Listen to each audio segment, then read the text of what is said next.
আসলে সকালবেলা বের হলাম তো উদ্দেশ্য নিয়ে যে এখানে আমি সাধারণ শিক্ষা ক্যাডারে আছি। এখানে আমাদের বুনিয়াদী প্রশিক্ষণ 4 মাসের, যেটা জানুয়ারি 20 তারিখ থেকে শুরু হয়েছে, মের 20 তারিখ পর্যন্ত চলবে।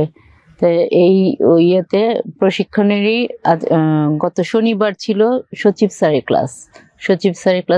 আর আমাদের সাপ্তাহিক ছুটি শুক্র শনি থাকে, কিন্তু সচিব স্যারের ক্লাসটা স্পেশাল ক্লাস হিসেবে শনিবারে রাখা হয়েছিল।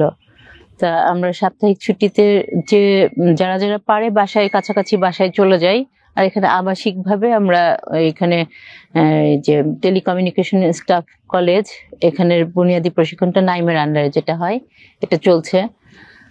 আমি তো সাপ্তাহিক ছুটিতে ঢাকা গিয়েছিলাম, আমার বাসায় বাচ্চারা আছে।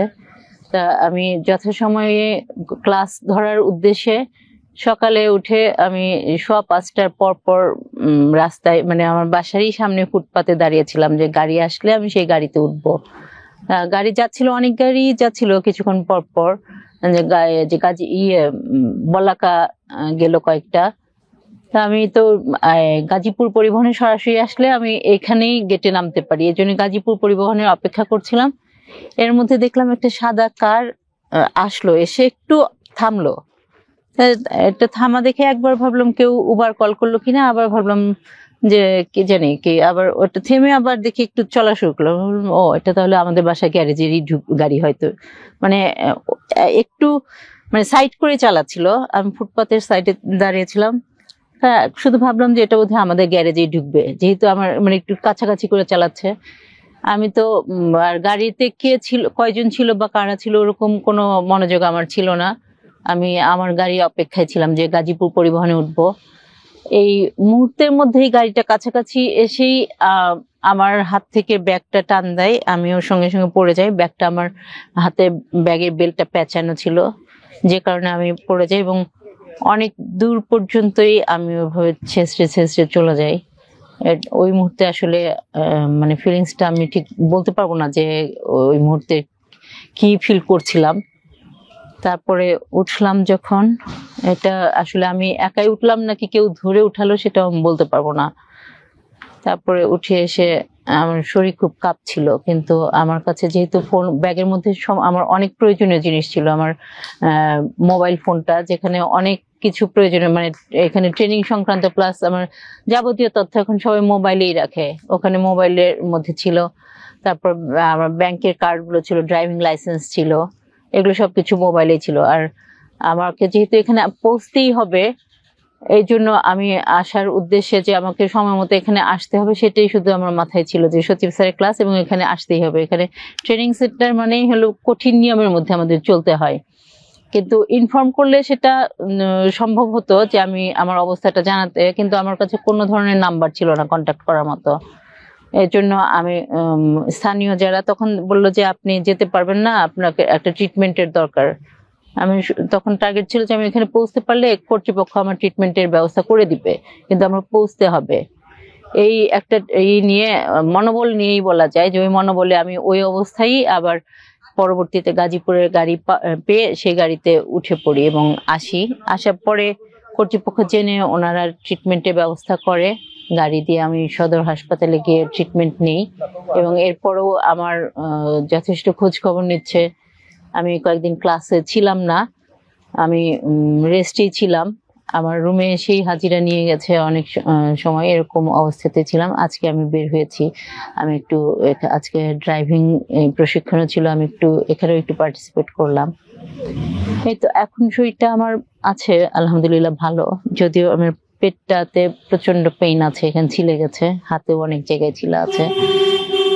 তা হতাশার বিষয় হলো আসলে এটা কাম্য না যে সকালবেলা আমরা একটা উদ্দেশ্যে বের হলাম যে আমার সময় মতো আমার কর্মক্ষেত্রে পৌঁছতে হবে, আর সেখানে সকালবেলা ছিনতাইয়ের উদ্দেশ্যে কেউ বের হবে। এখানে আসলে আমরা সবাই আসলে নিরাপত্তাহীনতাই ভুগি। নিরাপত্তার ব্যবস্থাটা একটু জোরালো হওয়া উচিত, এখানে আইন শৃঙ্খলা বাহিনীকেও একটু তৎপর হওয়া দরকার। কারণ আমি তো যথেষ্ট অ্যাডাল্ট, আমার সাথে এটা হয়েছে, এটা ভয়ের বিষয়, প্লাস হচ্ছে কি একটা মানে এই অনাকাঙ্ক্ষিত বিষয়টা, যেমন আমার মেয়ে সেই ইউনিভার্সিটিতে যায় প্রতি সকালেই। এখন তো আমার টেনশন আরো বেড়ে গেল যে আমি বড় মানুষে আমি সেভ করতে পারি না, ও বাচ্চা সে কিভাবে যাবে। এরকম তো প্রতিটা মেয়ের বা পাবলিক সবারই জীবনটা অনিশ্চিত। কাজে আমার একটা চাওয়া থাকবে যে এই সবাই অনিশ্চয়তার মধ্যে থেকে যাতে বের হয়ে আসতে পারে, জীবনটা যাতে একটু যাতে এরকম একটা ভয় না থাকে যে বের হলে কি অনাকাঙ্ক্ষিত কোনো কিছু ঘটবে, যাতে সবাই নিরাপদে নিশ্চিন্তে কর্মস্থলে বা টার্গেট স্থলে যাতে যেতে পারে।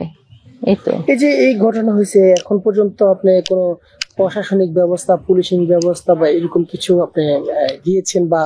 না, ওই সময়টা আমি পাইনি। প্লাস হচ্ছে গিয়ে আমি তো এখানে একটা ট্রেনিং এ আছি, এটা আবাসিক ট্রেনিং।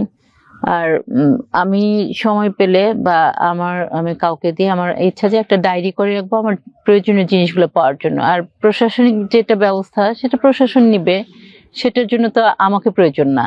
প্রশাসন তো জানেই কি ঘটেছে এখানে, তো আমি বলবো তারপর প্রশাসন ব্যবস্থা নিবে, এটা কেন হবে? প্রশাসনের ব্যবস্থা নিবে।